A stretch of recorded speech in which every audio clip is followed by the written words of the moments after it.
पुष्कर सिंह धामी के सीएम चुने जाने के बाद नैनीताल से सांसद अजय भट्ट ने खबरें अभी तक से खास बातचीत की। क्या कुछ कहा उन्होंने वो भी आपको बताते हैं।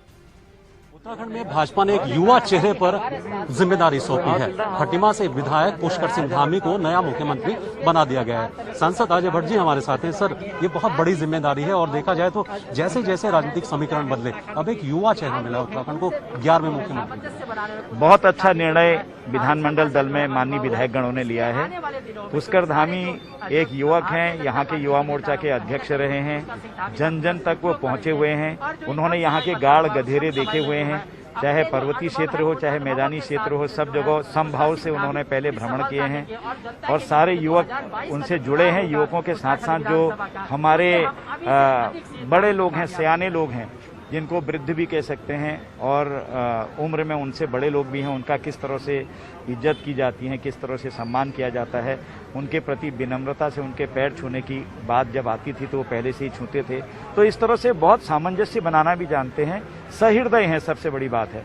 उनको कोई अहंकार नहीं है, डाउन टू अर्थ हैं, एक कार्यकर्ता के रूप में है, तो ऐसे व्यक्ति का लाभ तो होता ही होता है। सर, उत्तराखंड 21 वर्ष का हो चुका है और 11 मुख्यमंत्री, किस नजरिए से देखते हैं, कितनी तेजी से मुख्यमंत्रियों का बदल?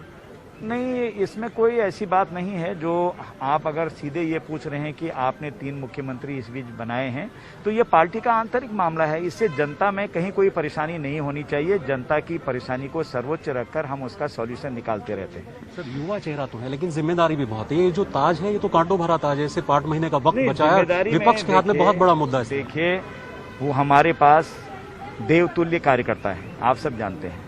तो देवतुल्य कार्यकर्ता इसीलिए कहा गया है, जब चुनाव का बाजा बजता है तो हमारे कार्यकर्ता उस समय तन मन धन से अपना खर्चा करके, नहीं भी होता वो पैसा अपना लगाकर भी चुनाव में जाते हैं, चने खा के चुनाव में जाते हैं। तो वो हमारी निधि है कार्यकर्ता।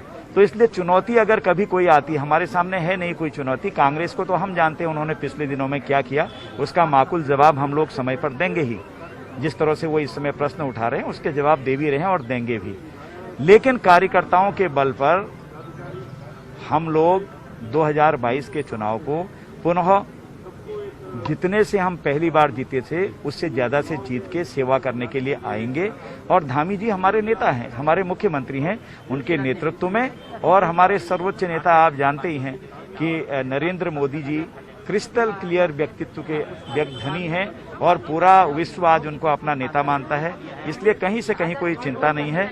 हम बिल्कुल क्लीन स्वीप करेंगे, बहुत बड़े बहुमत से हम 2022 में आएंगे। सर, एक आखिरी सवाल, तीरथ सिंह रावत ने अपना इस्तीफा दे दिया। लोग मानते हैं कि चुनाव में वो जा सकते थे, सल्ट में चुनाव हुआ था, उपचुनाव होता, उसमें पार्टी ने उनको नहीं, उस समय उनको कोरोना हो गया था, प्रदेश में कोरोना फैला था, कई व्यवस्थाएं थी।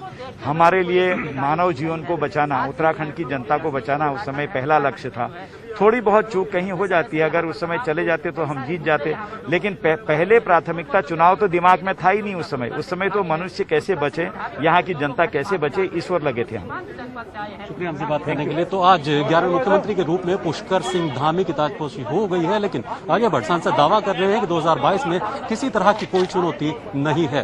कैमरा सहयोगी मनु राजपूत के साथ मैं राव शफात अली, खबरें अभी तक, देहरादून।